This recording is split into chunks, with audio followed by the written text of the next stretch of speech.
Melanjutkan cerita Xiao Yan, tiga orang yang menyergap Xiao Yan dari atas ruang kosong ternyata adalah Chen Xian, beserta dengan dua tetua penjaganya. Xiao Yan mengalihkan pandangannya ke arah atas, sembari berkata, apakah ini dukunganmu?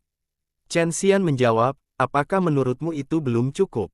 Xiao Yan mengangguk, membuat Chen Xian semakin dilanda amarah.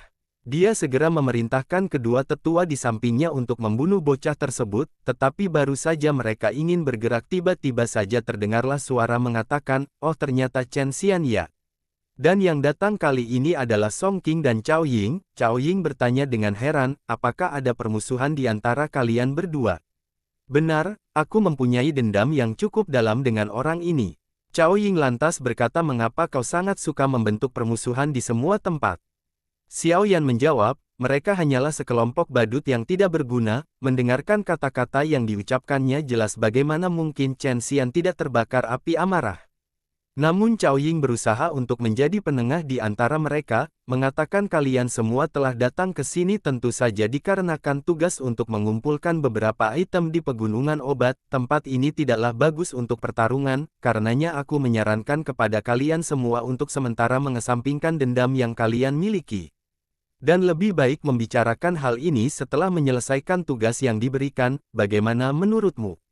Song Qing berkata, benar saat ini bukanlah sebuah hal yang bijaksana untuk bertarung secara terbuka. Jika semua orang sudah mendapatkan item yang dibutuhkan, maka tentu saja kita akan ketinggalan kualifikasi untuk mengikuti kompetisi. Mendengarkan itu Chen Xian berkata kepada Xiao Yan, bahwa kali ini aku akan melepaskanmu dikarenakan Nona Cao Ying, namun semuanya akan terus berlanjut setelah kau meninggalkan pegunungan 10.000 obat nantinya. Song Qing tersenyum dan berkata, saat ini kami juga membutuhkan bantuanmu karenanya kalian harus mengikuti kami untuk mengalahkan binatang buas di pegunungan. Xiao Yan menolak ajakan tersebut dan lebih memilih untuk berjalan tanpa bergantung pada orang lain. Song Qing mengatakan, aku melakukan semua ini demi kebaikanmu, apakah menurutmu kau bisa membunuh binatang buas itu sendirian? Chen Xian lantas angkat bicara bahwa saudara Song, aku sudah bilang, bocah ini tidak bisa menghargai orang lain, karenanya lebih baik kita menghabisinya. Song Qing tersenyum menandakan sebuah kode dan setelah mengatakan itu kedua tetua yang berada di samping Chen Xian akhirnya memutuskan untuk bertarung. Mereka melancarkan serangan yang begitu tajam langsung menuju bagian tubuhnya. Namun sayang target pertama itu ternyata hanyalah sebuah jejak bayangan petir. Kedua panatua tersebut mulai khawatir, sembari menyuruh Chen Xian agar tetap berhati-hati. Baru saja kalimat itu diucapkan, ruang di belakangnya tiba-tiba berubah. Xiao Yan muncul dengan kecepatan penuh, membungkus tinjunya dengan api surgawi, membuat Chen Xian terpental dengan keras sampai bahkan memuntahkan darah. Keterjutan terlintas dalam pandangan semua orang, tidak disangka Chen Xian malah berhasil dipermalukan dalam satu pertukaran. Pantas saja pemuda ini mampu bersaing dengan lembah sungai kala itu. Kemarahan Chen Xian semakin memuncak, segera memerintahkan kedua tetua di sampingnya untuk segera membunuh Xiao Yan, antarkan dia untuk merasakan takdir yang lebih buruk dibandingkan kematian. Kedua penentua tersebut lantas berkata kau telah menyinggung pemimpin sekte junior, itu sudah dianggap kau telah menyinggung secara langsung seluruh sekte Xuan.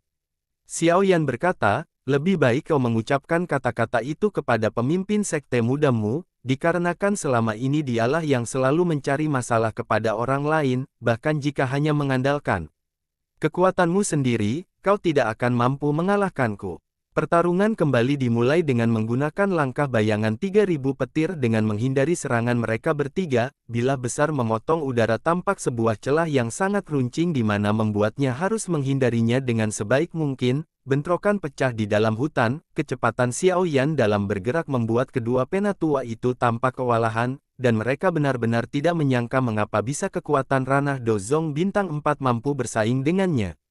Xiao Yan menggunakan perubahan pertama dari transformasi api surgawi membuat dokinya melonjak. Kedua tetua menjadi kaget bukan main bagaimana bisa kekuatan bocah ini meloncat begitu cepat. Xiao Yan memandang mereka bertiga dengan wajah membunuh. Namun targetnya adalah Chen Xian. Kedua panatua tersebut langsung buru-buru untuk bergegas melindungi pemimpin sekte junior mereka, tetapi dari arah belakang Xiao Yan membawa tinju ganas sembari menegaskan, apakah menurutmu aku tidak bisa membunuhmu hanya karena ada dua orang yang melindungimu? Ekspresi Chen Xian berubah menjadi sangat buruk saat mendengarkan kata-kata Xiao Yan yang mengandung niat membunuh. Doki di tubuhnya dirilis menjadi pedang api misteri merah langsung menghantam Chen Xian, dia sekali lagi memuntahkan darah. Bahkan salah satu ketua pengikutnya juga bernasib sama, sementara yang satunya tidak mempunyai kesempatan untuk ikut membantu, dikarenakan boneka iblis bumi sedang menahannya. Walhasil cedera Chen Xian cukup parah dari serangan sebelumnya, Chen Xian berkata, "Jika kau berani membunuhku, maka Sekte Xuan tidak akan membiarkanmu pergi dengan selamat."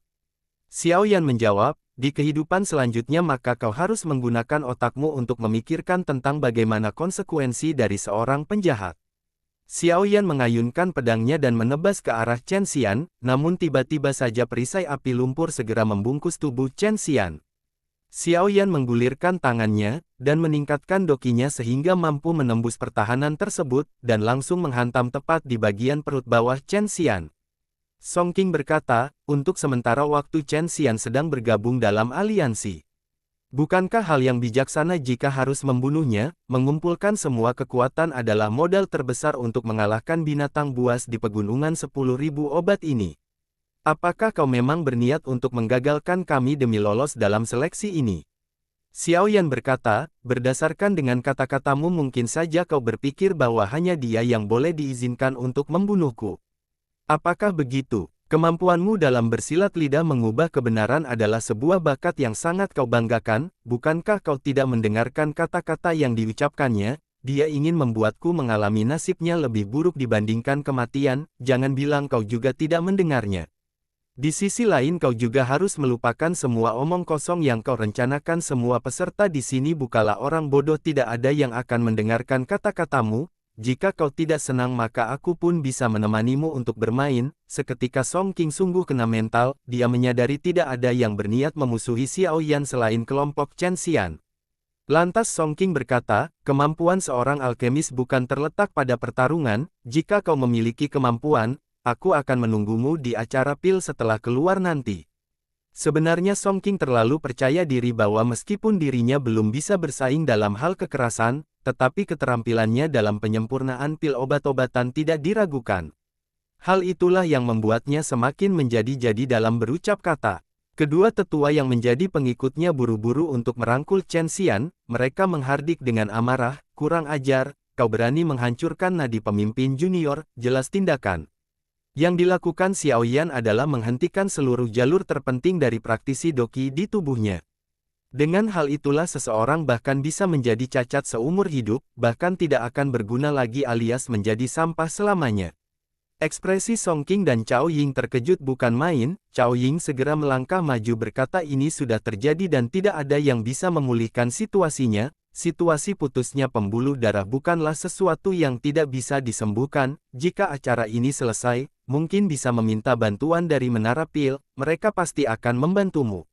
Cao Ying mengalihkan pandangannya ke arah Xiao Yan sembari berkata, terlepas apapun yang terjadi hal terpenting sekarang adalah mendapatkan item yang telah ditugaskan demi lolos dalam seleksi ini. Bolehkah aku tahu apakah Tuan Xiao Yan tertarik untuk menerima tawaran itu?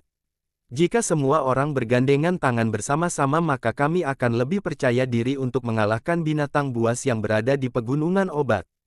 Song Qing berkata, jika kami mengundangnya maka kami juga akan kena imbas dalam permasalahannya. Dari kalimat yang diucapkan olehnya jelas sudah terbaca bahwa Song Qing ini bukan orang yang baik, melainkan sebuah musuh dalam selimut, sehingga Xiao Yan berkata, terima kasih atas undangan Nona Cao Ying, aku terbiasa bekerja sendiri dan tidak suka membentuk sebuah kelompok, karenanya aku meminta maaf. Tepat ketika Xiao Yan hendak pergi pandangannya seketika teralihkan ke arah bawah. Dia melihat sosok pria misterius dari balik pepohonan, kecepatannya dalam menghilang sangatlah menakutkan. Sehingga terlintas di benaknya, dia tetap harus berhati-hati di alam ini, semua kekuatan tersembunyi belum nampak sepenuhnya.